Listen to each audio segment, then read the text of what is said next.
Ambiguous loss is a term that was first sort of coined in the 1970s by a researcher called Pauline Boss, who was a social psychologist, I believe, who was studying the families of soldiers who went missing in action, so no sense of closure. So at its most basic sense, ambiguous loss is loss without any closure or finality.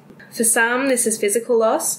So type 1 is psychologically present but physically absent. So if a plane goes missing and the bodies are never recovered, and you never have that finality of being like, yes, my son has died, my daughter has died, someone has died. So they're psychologically still present, but you don't get the closure of physical evidence of that. And then type 2 is psychological loss. So someone is physically present, but psychologically you're starting to lose them. So I think the most concrete example of this is if someone has Alzheimer's. So physically still here, but psychologically you're losing them. Alzheimer's or mental health. Or mental health issues. Mental health issues. Yeah. So the best way I saw described was type 1 is gone, but not for sure, and type 2 is here, but not here. Yeah. So you focused your paper on here but not here, and I believe that was something personal in your own life that made you focus on this in your paper.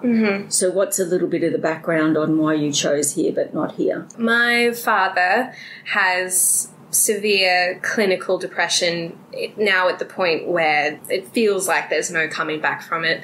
It sounds a bit pessimistic, but it's just been gradual my whole life. So I think at some point the optimism starts to become a bit more rational. So just for the sake of our readers, I think the whole paper is just beautifully written, but can you just read for us the first couple of paragraphs so the listeners understand the journey that you've been on with your father as you started to lose him? When I was young, I remember staying every second weekend with my father at his flat on the north side of Brisbane.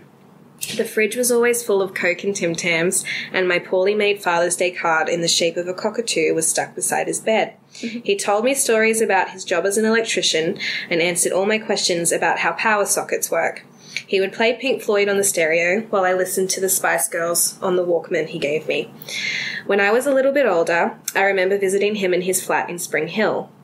It was above a pub, and I was amused by the fact that the fridge was so small and that there was a sink near his bed.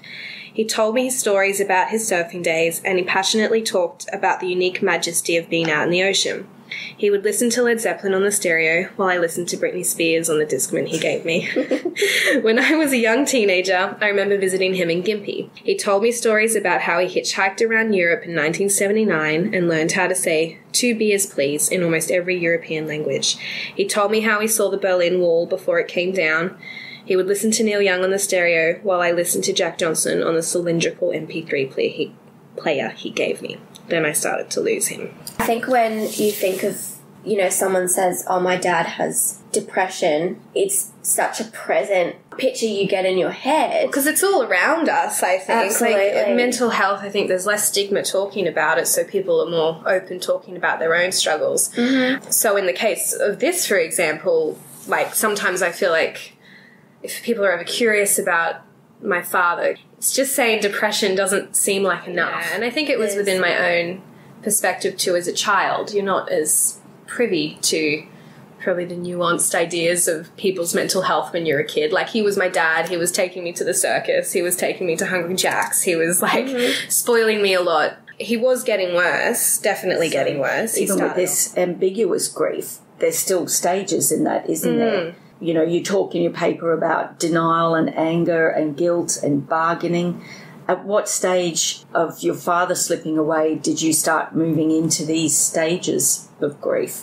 Or was it happening in the background unconsciously? I think it was happening unconsciously, because I think when I was probably 15 or 16 and it started to really affect me, and I slipped into my own sort of, I guess, depressive headspaces. You didn't relate it to how you were feeling about your father.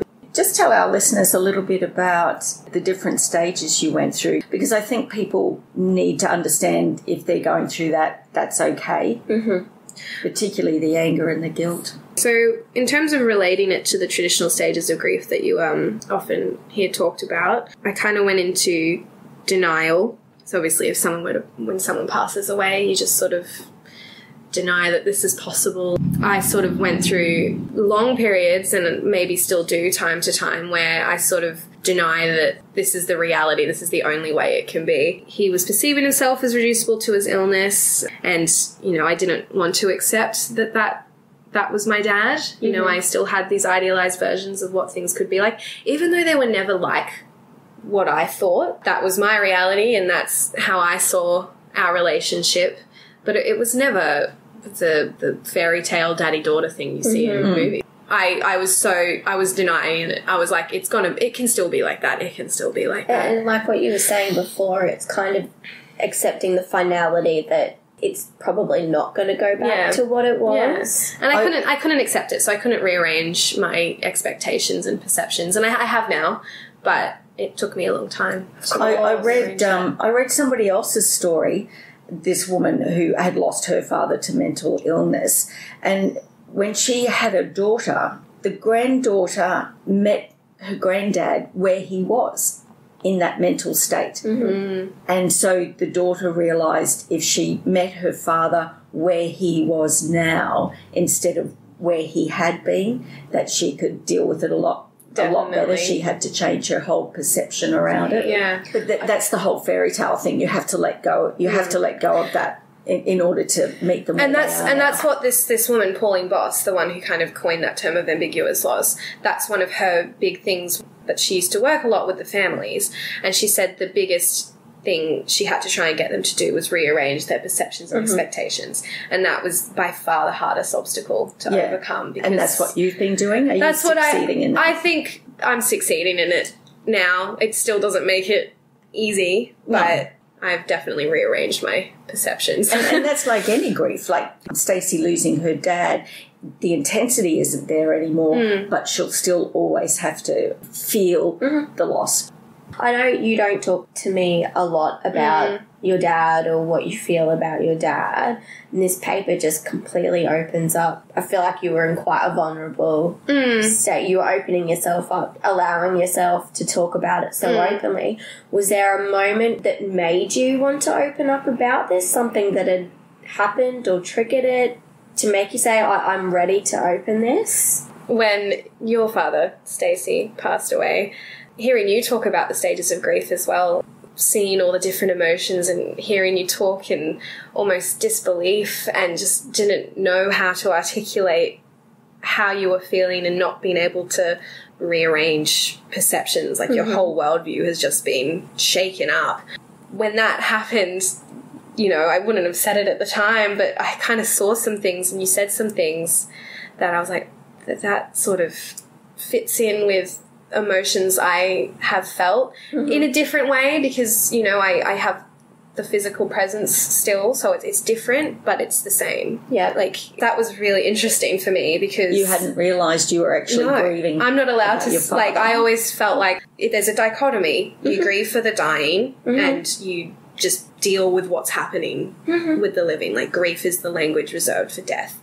So that's why then when it came time to write this paper and that idea came to me, I was like, maybe this is a way I can explore, am I feeling grief? Is it grief?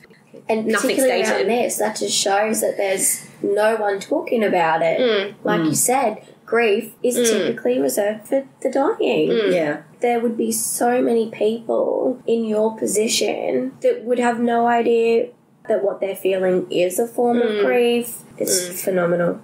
And Julia, just getting back to the stages of grief, yes. I love what you were saying about the denial, guilt and anger, because a lot of people are embarrassed about those emotions. Do you want to explain something about the anger that you were feeling and the guilt about that? Yeah, well, I mean, with anger, I can't remember what paper it was, but there was something I found that just sort of talked about the traditional stages of grief, and the quote about anger, the anger stage, really resonated with me. The quote is, "They may even feel anger at someone they love for unintentionally keeping them in limbo, only to be consumed by guilt for having such thoughts."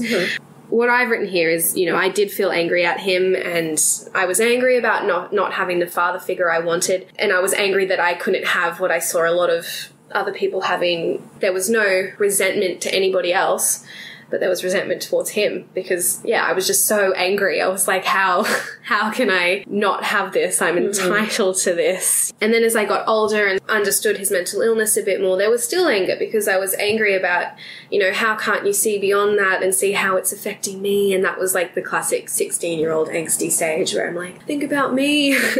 But then this bit, yeah, I think it's the being in limbo. I think it's just the unsureness, because I can't say with 100% certainty that he's never going to come out of this. I'm fairly certain he's not, but you can never say never.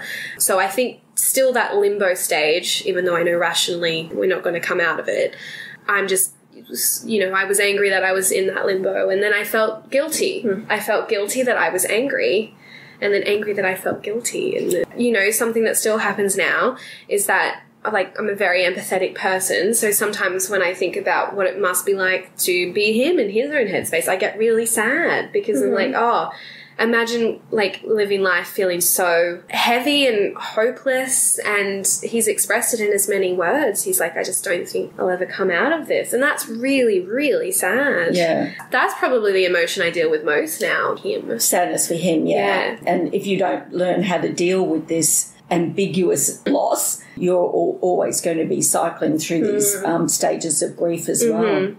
And so what have you done to help you deal with this grief? It's been a lot of writing and self-reflection. A good thing about the internet is that you're able to find other people who have articulated feelings and experiences and stuff that you thought that you were alone in. Not that you thought no one else was going through, but you just can't go up to somebody and be like, what's your experience with ambiguous grief loss. or ambiguous loss and that kind of stuff. So just lots of researching and lots of writing. Like, I don't keep a diary, but if I'm ever feeling a bit down or pressed, I do like to write things out, not in any organised way, no holds barred. Like, I just write everything I'm thinking, even if, you know, some of those things I feel a bit guilty about feeling. Getting it down on paper does really help. And then when it came to this paper for university, having to actually research and find someone who had talked about these feelings and frame it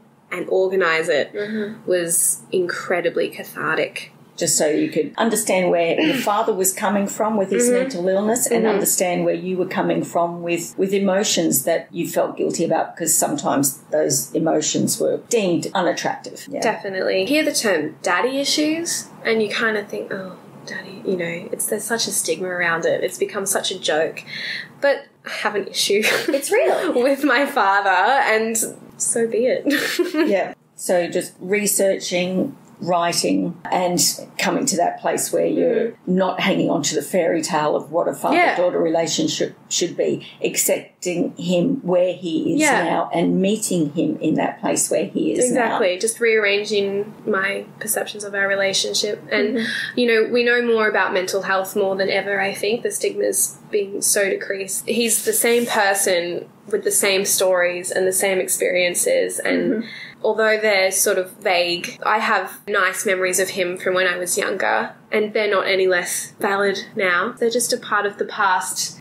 A moment in time. A moment in time. That you can hold on to and remember. Yeah.